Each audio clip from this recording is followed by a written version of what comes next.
कियारा और मिहिर की हाल ही में शादी हुई होती है। कियारा एक डेंटिस्ट होती है। जब दोनों की सुहागरात होती है तब मिहिर उसके पास जाने की कोशिश करता है। एबीसीडी पढ़े ली बहुत, ठंडी आहे भरे ली बहुत, अच्छी बातें करे ली बहुत, अब करूंगा तेरे साथ गंदी बात, गंदी गंदी गंदी गंदी गंदी बात, गंदी बात, गंदी गंदी गंदी गंदी गंदी बात। एओ! फिर कियारा मिहिर को लात मारकर नीचे गिराती है। आह कियारा, ये क्या बात हुई बेबी? सुहागरात की रात तो बीवी अपने पति के करीब आती है, लेकिन तुम तो मुझे लात मारकर भगा रही हो। हाय मेरा बम, ओए होए होए, सूझ गया रे बाबा। मिहिर, तुम्हें इतनी सी भी अकल नहीं है क्या कि अपने दांतों को रोज 2 टाइम ब्रश करना चाहिए? ये एक सिंपल हाइजीन वाली बात है। तुम्हारे मुंह से तो गटर से भी गंदी बदबू आ रही है। छी! अरे वो शादी में कुछ ज्यादा ही खाना खा लिया ना, इसीलिए baby. I am very sorry. मैं भूल गया था कि मेरी शादी एक डेंटिस्ट से होने जा रही है। So sorry baby. आज तो सिर्फ मैंने लात मारकर बम सुझाया है, लेकिन अगली बार अगर तुमने अपनी हेल्थ और हाइजीन का ख्याल नहीं रखा तो मैं तुम्हारा बदन का कोना कोना सुझा दूंगी। समझे तुम? ठीक है मेरी माँ, आगे से मैं अपना पूरा ख्याल रखूंगा। फिर एक सुबह कियारा जब ब्रश करने के लिए अपने बाथरूम में जाती है तब वहां पर उसे उसका टूथब्रश ही नहीं मिलता। ओ तेरी, मेरा टूथब्रश कहाँ पर चला गया? कल रात को तो मैंने ब्रश करने के बाद यहीं पर रख दिया था। तभी वहां पर कियारा के साथ शकुंतला आती है और वो उसे उसका टूथब्रश लौटा देती है। ये ले बहू, तेरा ब्रश। लेकिन माँ जी, मेरा टूथब्रश आपके पास क्या कर रहा था? कहीं आपने उसे यूज तो नहीं किया ना? अरे आपने ऐसा करने के बारे में सोचा भी कैसे? छी! अब आपके दांतों के सारे कीटाणु मेरे इस अनमोल टूथब्रश पर लग गए होंगे। लेकिन आपने ऐसा क्यों किया माँ जी? आप क्या अंधी हो गई हो क्या? अरे तो तेरी अकल क्या घास चरने गई थी क्या? कल रात का तूने ही मेरे बाथरूम के बाहर वाले वॉश बेसिन पर अपना ब्रश छोड़ दिया था। वह सुबह सुबह उठने पर मैंने अपना चश्मा नहीं पहना था, तभी बिना चश्मे के मुझे कुछ नहीं दिखा और मुझे लगा कि ये मेरा ही ब्रश है, इसीलिए मैंने इसे इस्तेमाल किया। ओफो माँ जी, आप भी ना। अरे अब जाने दे, पानी से धोकर इसे वापस इस्तेमाल करना, उसमें कौन सी बड़ी बात है? कौन सी बड़ी बात है? अरे बहुत बड़ी बात है माँ जी। हर किसी के अलग अलग टूथब्रश क्यों होते हैं? क्योंकि दांतों की सेहत बनी रहे। आपने ये अच्छा नहीं किया माँ जी। अगली बार से आप ध्यान देकर अपना टूथब्रश इस्तेमाल करना। हाँ तो तू भी बैल बुद्धि की तरह इधर उधर अपना सामान मत छोड़ देना, नालायक कहीं की। वाह जी वाह, उल्टा चोर कोतवाल को डांटे। चल अब बातें मत बना, अपने दांत साफ करके किचन में आ जा। और आज नाश्ते में छोले भटूरे बनेंगे। इस ठंडे मौसम में छोले भटूरे खाने का मजा ही कुछ और है। ठीक है माँ जी, रोज रोज बस इनकी फरमाइशें पूरी करती रहो। ठूस ठूस कर गुब्बारे की तरह फूलती जा रही है मोटी, फिर भी बुढ़िया भटूरे ठूसने कम नहीं करती। अरे दम है तो ऊंची आवाज में बोलकर दिखाना। भीगी बिल्ली बनकर क्यों दबी आवाज में बतिया रही है? फट्टू कहीं के, चल भाग यहाँ से। आप जैसे पनौती लोगों से बात करके मुझे भी अपना दिन खराब नहीं करना है माँ जी। कियारा को उस रात में अपने क्लिनिक में ही काफी लेट हो जाता है। ओफो, आज भी मुझे लेट हो गया। अब तो सारी दुकानें भी बंद हो चुकी होगी। एक काम करती हूँ, ऑनलाइन ब्रश मंगवाती हूँ। अगर मैंने अभी ऑर्डर कर दिया तो सुबह तक मेरा टूथब्रश भी आ जाएगा। हाँ, यही सही रहेगा। फिर कियारा ग्रोसरी स्टोर वाले की ऐप पर जाकर उनसे टूथब्रश मंगवाती है। लेकिन सुबह सुबह जब टूथब्रश घर पर आता है तब वो ब्रश कियारा की जगह मिहिर ले लेता है। अरे वाह, ये नया टूथब्रश, कितनी केयरिंग बीवी है मेरी। मेरे पुराने टूथब्रश को देखकर उसने मेरे लिए नया टूथब्रश मंगवा दिया। इस टूथब्रश पर यह ब्लू कलर कितना अच्छा लग रहा है। आज तो नए टूथब्रश से दांत साफ करके मजा ही आएगा। फिर मिहिर कियारा के नए टूथब्रश से अपने दांत साफ करता है और ब्रश करने के बाद में वो कियारा के पास जाता है। कियारा बेबी, कितना ख्याल रखती हो तुम मेरा। सच में मैंने पिछले जन्म में काफी पुण्य किए होंगे जो मुझे तुम जैसी नंबर 1 बीवी मिली। अरे वाह, आखिर बात क्या है? आज तो बड़ा प्यार आ रहा है मुझ पर। अरे बात ही ऐसी है, तुमने मेरे लिए नया टूथब्रश मंगवाया। ये छोटी छोटी बातें ही रिश्ते को मजबूत बनाती है। अरे नहीं, इसका मतलब तुमने मेरा नया वाला टूथब्रश इस्तेमाल किया और अपने ये सड़े हुए लाल पीले दांत साफ किए। अरे लेकिन मेरे दांत लाल पीले थोड़ी ना है, वो तो सफेद है। लेकिन एक मिनट, वो टूथब्रश तुम्हारे लिए था। मुझे लगा तुम्हें तो पिंक कलर पसंद है, इसीलिए ये ब्लू वाला ब्रश मैंने रख लिया। अरे तुम क्या पागल हो क्या? लड़का और लड़की दोनों भी पिंक कलर यूज कर सकते हैं और लड़कियां भी ब्लू कलर इस्तेमाल कर सकती है। तुम्हारी मदर इंडिया ने मेरा टूथब्रश गलती से इस्तेमाल कर लिया था, जिसके बाद मैंने अपने लिए नया टूथब्रश ऑर्डर किया, लेकिन वो तो तुमने ले लिया। अब मैं क्या करूंगी? ब्रश कैसे करूंगी मैं? अरे तो उसमें क्या होता है, हम दोनों तो अब पति पत्नी हैं। इसका मतलब हम दोनों अब एक दूसरे की चीजें इस्तेमाल कर सकते हैं और तुम मेरा ब्रश तो इस्तेमाल कर ही सकती हो, उसमें कौन सी बड़ी बात है? छी, अरे पागल हो गए हो क्या तुम? ये कैसी बातें कर रहे हो? अरे लेकिन हम जब किस कर सकते हैं तो एक दूसरे के ब्रश इस्तेमाल क्यों नहीं कर सकते? नहीं, ऐसा नहीं हो सकता। अब जाओ तुम और जाकर मेरे लिए नया टूथब्रश लाओ। तुमने मेरा नया टूथब्रश इस्तेमाल किया ना, अब तुम ही मेरे लिए नया ब्रश लाओगे। जाओ जल्दी। लेकिन बेबी टाइम तो देखो, प्लीज आज के दिन एडजस्ट कर लो ना। नहीं मिहिर, तुम जल्दी जाओ। अरे तुम्हें तो अपनी दांतों की कुछ भी नहीं पड़ी, लेकिन मुझे अपनी डेंटल हेल्थ एकदम अच्छी रखनी है। और अगर मैंने तुम्हारा ब्रश इस्तेमाल किया तो मेरे दांतों में तुम्हारे कीटाणु चिपक जाएंगे। छी, जाओ अब जल्दी। फिर मिहिर को सुबह सुबह कियारा के लिए नया टूथब्रश लाना पड़ता है। फिर एक दिन उनके घर पर कियारा की बुआ सास कमलकली आती है। और करी बहू, कैसन बा? सब ठीक बा कि नहीं? बुआ जी, मेरा नाम कैरी नहीं है, कियारा है। अरे जो भी हो, उमा का होता है? हम तो अरे को दिल से पुकारते, मुंह से चाहे सही हो या गलत। जी बुआ जी, कोई बात नहीं।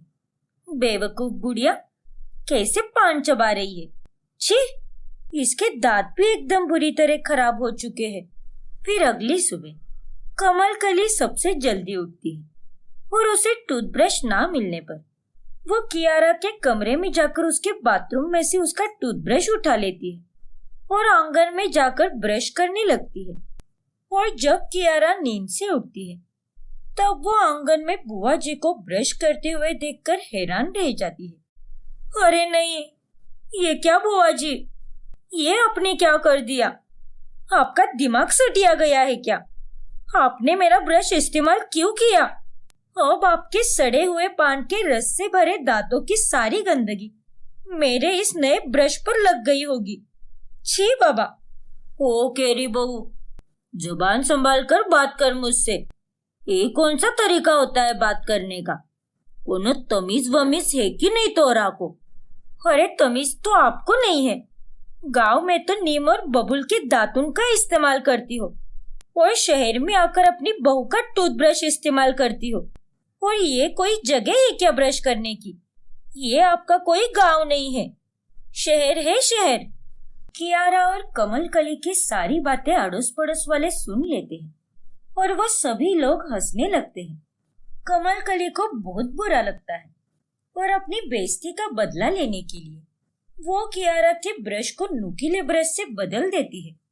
बड़ा चपड़ चपड़ बोलत रही थी ना उस दिन, अब देखना कैसे ने नुकीले ब्रश से दतवा घिसने के बाद एक कैरिया के मुंह में खून आवत है।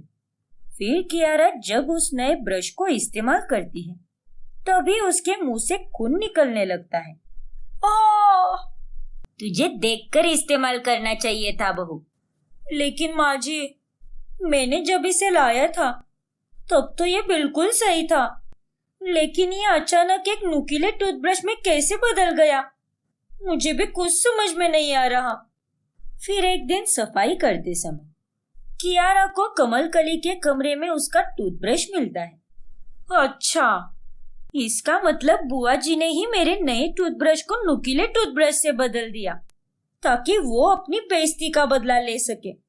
अब तो मैं बुआ जी को बिल्कुल नहीं छोड़ूंगी, उनका पर्दाफाश तो करके रहूंगी। फिर कियारा सबके सामने जाकर बुआ जी की सच्चाई बताती है और तभी बुआ जी को भी काफी शर्मिंदगी महसूस होती है।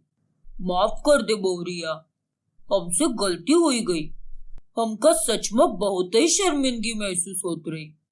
हाथ जोड़ के तोहरा से माफी मांगते। देख बहू, कमलकली दीदी ने जो भी किया है गलत किया है, लेकिन वो तुझसे माफी मांग रही है। अरे हमने भी तो गलतियां की है।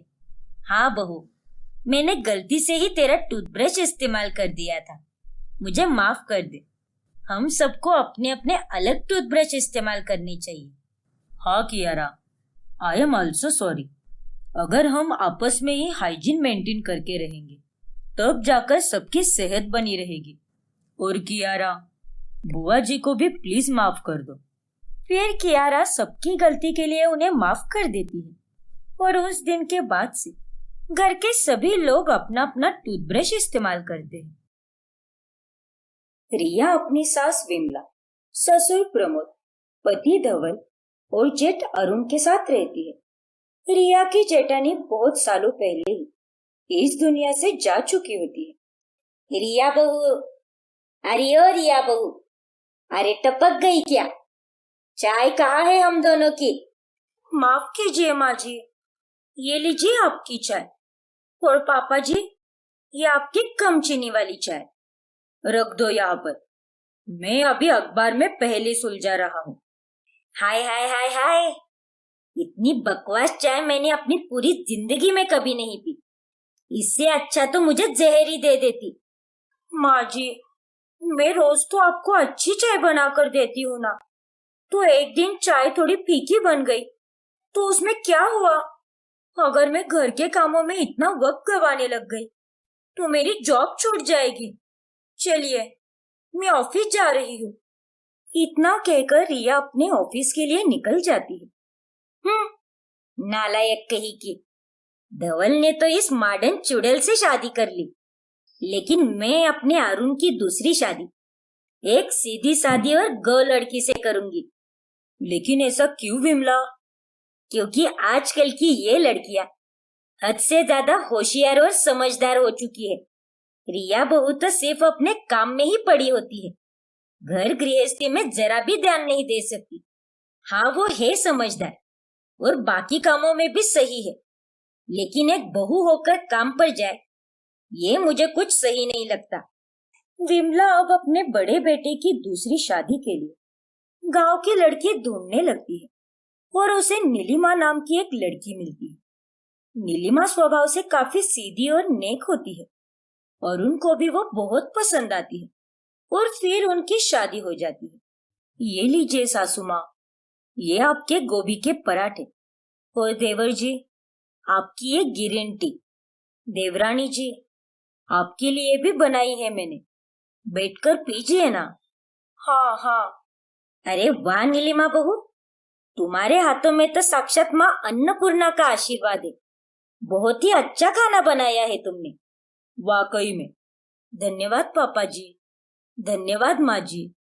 नीलिमा एक घरेलू लड़की होती है और घर के सारे कामों को अच्छी तरह से करके वो धीरे धीरे घर वालों के दिलों में जगह बनाने लगती है, जिसे देखकर रिया को काफी जलन होती है। अरे, ये कल की आई मेरी अनपढ़ और जाहिल जेठानी दिन ब दिन सबकी चहेती बनती जा रही है। नहीं, मुझे इसे सबकी नजरों में गिराना होगा। इसे बेवकूफ साबित करना होगा। लगता है कि वो मेरे पीछे ही है। आइडिया। ओफो, ये कागज तो किसी भी काम के नहीं। इन्हें तो मैं टिफिन के लिए रोटी पैक करने के लिए इस्तेमाल करूंगी। रिया की सारी बातें पीछे खड़ी हुई नीलिमा सुन लेती है और बाद में जब नीलिमा सबके लिए कचौरियां बनाती है तभी वो सबको उसी पेपर में पैक करके देती है। अब आएगा असली मजा, क्योंकि ये पेपर तो ससुई जी के काम के पेपर्स है।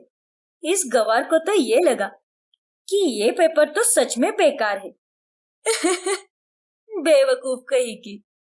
फिर जब प्रमोद अपना टिफिन बॉक्स खोलता है तब कचौरियों को उन पेपर्स में पैक देखकर उसे बहुत गुस्सा आता है और शाम को घर आने पर, अरे गवारपन की भी हद होती है।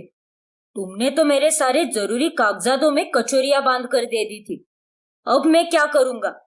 अब ये कागज फिर से कौन देगा मुझे ठीक करके? बहू, तेरी वजह से तेरे ससुर जी को नुकसान झेलना पड़ा। अरे मुझे तो एक गौ बहू चाहिए थी, गवार नहीं। माफ कीजिए पापा जी, लेकिन मैंने। बस करो नीलिमा, अब सफाई मत दो। कितना बड़ा नुकसान कर दिया तुमने। वो कागज कितने कीमती थे, इसका कोई अंदाजा भी है क्या तुम्हें? और डांटो इस अनपढ़ चुड़ैल को। सभी लोग इसे सर्वगुण संपन्न कह रहे थे, अब बोल के दिखाओ। घर वाले नीलिमा की इस हरकत से बहुत ही ज्यादा खफा हो जाते हैं। फिर एक दिन रिया देखती है कि उसके जेठ अरुण का फोन खराब हो चुका है। ओह गॉड, ये फोन कितना हैंग हो रहा है। इसे तो अब ठीक कराना ही होगा। अरुण भाई साहब, जरा फोन ठीक कराने से पहले इसे नीलिमा भाभी को जरूर दिखाना। आइडिया। अब मुझे मेरी जेठानी को बेइज्जत करने का एक और मौका मिल गया। इसके चलते तो वो अपने पति के ही नजरों में गिर जाएगी। फिर रिया जानबूझकर नीलिमा के पास जाकर फोन पर बात करने लगती है। हाय रिया, कैसी है तू? मैड डफर, अभी आवाज आ रही है मुझे तेरी। लगता है फोन में ना कचरा भर गया है, इसलिए मेरा फोन बार बार हैंग हो रहा है। अब मुझे इसे अच्छे से धोना पड़ेगा। कॉल पे बात करने के बाद, अरे रिया, मुझे भी थोड़ी बहुत इंग्लिश सिखाओ ना। अभी आपने अपनी सहेली को अंग्रेजी में क्या जवाब दिया? यही सही मौका है। इस मौके पर तो मैं चौका मार लेती हूँ। अरे भाभी, मेरी सहेली मुझसे पूछ रही थी कि हाउ आर यू, मतलब तुम कैसी हो? तो मैंने कहा मैड डफर, और आप गेट लॉस भी बोल सकती हो। मैड नहीं, मैड डफर, डफर और गेट लॉस्ट। हाँ, मैड डफर और गेट लॉस्ट, इसका मतलब ये होता है कि मैं एकदम ठीक हूँ और आप कैसे हो?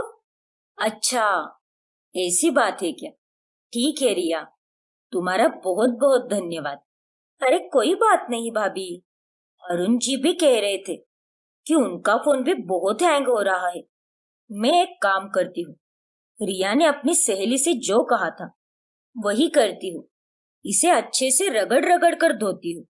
फिर नीलिमा उस फोन को धो देती है और वो फोन धुलने के बाद पूरी तरह खराब हो जाता है। ये सब देखकर अरुण का खून खोल उठता है। अरे अनपढ़ गवार, तुम्हें जरा सी भी अक्ल नहीं है। अरे ये एक मोबाइल फोन है, इसे धोने के बारे में तुम सोच भी कैसे सकती हो? ओह गॉड भाई, आपका ये फोन तो काफी महंगा भी था। मुझे माफ कर दीजिए अरुण जी। वो मुझे लगा कि रिया। अरे क्या भाभी, आप भी माना कि आप गांव की हो, लेकिन आपको इतनी तो समझ होनी चाहिए थी ना कि एक फोन को धोया नहीं जा सकता, क्योंकि वो एक इलेक्ट्रॉनिक डिवाइस है। अब जो गलती तूने की है उसकी सजा भी भुगतेगी तू। अगले एक हफ्ते तक तुझे सिर्फ एक ही वक्त का खाना मिलेगा, समझी तू? ठीक है सासू माँ। ये सब देखकर रिया बहुत खुश होती है। फिर एक दिन सास की सहेलियां घर पर आती है। अरे ओ नीलिमा बहू, जाओ जाकर सबके लिए कोकम शरबत लेकर आ।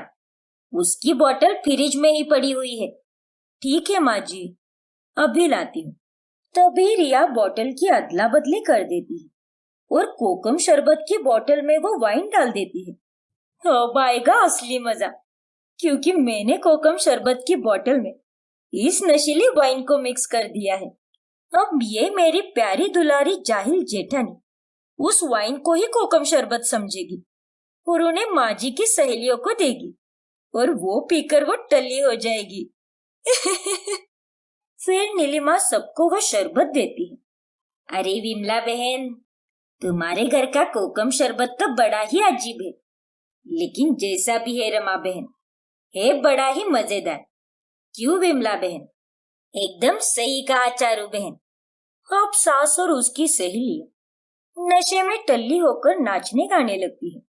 बादल बरसा बिजोली, सावन का पानी, चीसो चीसो मौसम था, दात जवानी।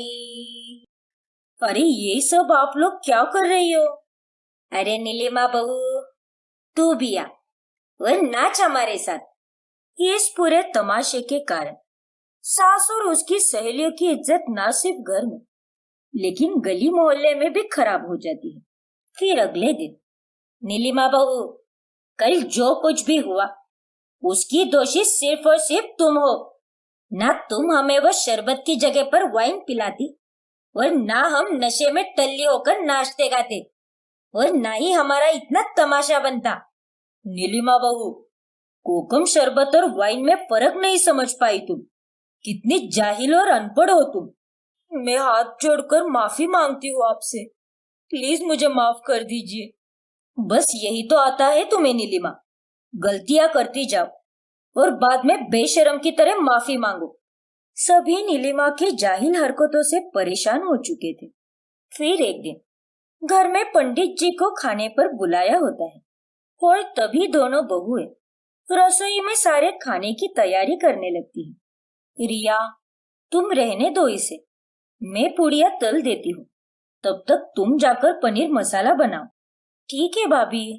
लेकिन जब रिया फ्रिज खोलती है तब वहां पर 2 बर्तन होते हैं और एक में चिकन को मैरिनेट किया होता है और दूसरे में पनीर को। ओ गॉड, अब इसमें से पनीर कौन सा है? शायद यही होगा।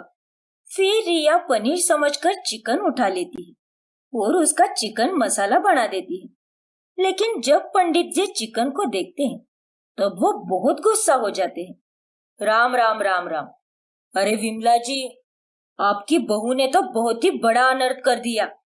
एक ब्राह्मण के खाने में कोई मांसाहारी पदार्थ कैसे रख सकता है? लाज लज्जा है कि नहीं आपकी बहुओं को?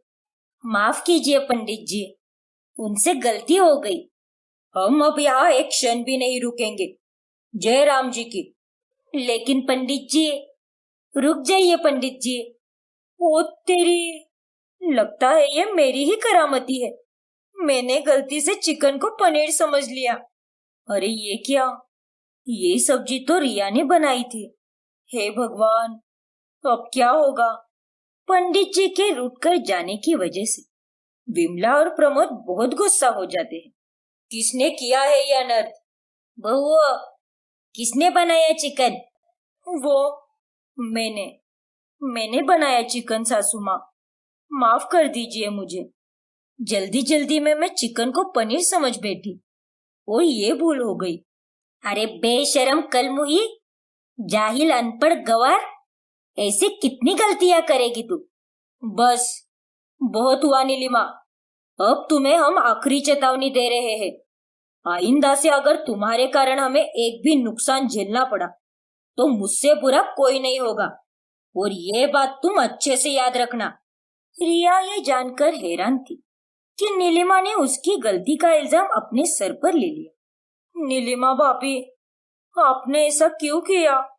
रिया, मुझे तो गलतियों पर सुनने की आदत हो गई है, और आप तो इतनी पढ़ी लिखी और समझदार हो, आपकी इज्जत पर कोई आँच ना आए, इसीलिए मैंने ये सब किया और सारा इल्जाम अपने ऊपर ले लिया। क्या? आप कितनी अच्छी हो भाभी, और एक मैं हूँ जो आपको सबकी नजरों में गलत और पागल साबित करने पर तुली थी। और आपने आज मेरी इज्जत बचाई। आप तो बस पढ़ाई में कमजोर हो, लेकिन रिश्तों के मामलों में कितनी समझदार हो। मतलब? मैं कुछ समझी नहीं रिया। फिर रिया नीलिमा को सबके सामने लेकर जाती है और सबको सच्चाई बताती है कि कैसे हर बार उसने किसी ना किसी तरह नीलिमा को गलत सीख दी और कैसे नीलिमा की गलतियों के पीछे उसका ही हाथ है। ये सब जानकर सब हैरान रह जाते हैं।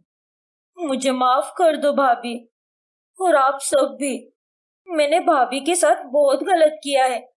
अरे मैं तो पढ़ी लिखी हूँ, लेकिन नीलिमा भाभी ये तो अनपढ़ होकर भी मुझसे ज्यादा समझदार है। बस रिया, अब जो हुआ सो हुआ। तुम्हें तुम्हारी गलती का एहसास हुआ है ना, इससे बड़ी बात और क्या हो सकती है।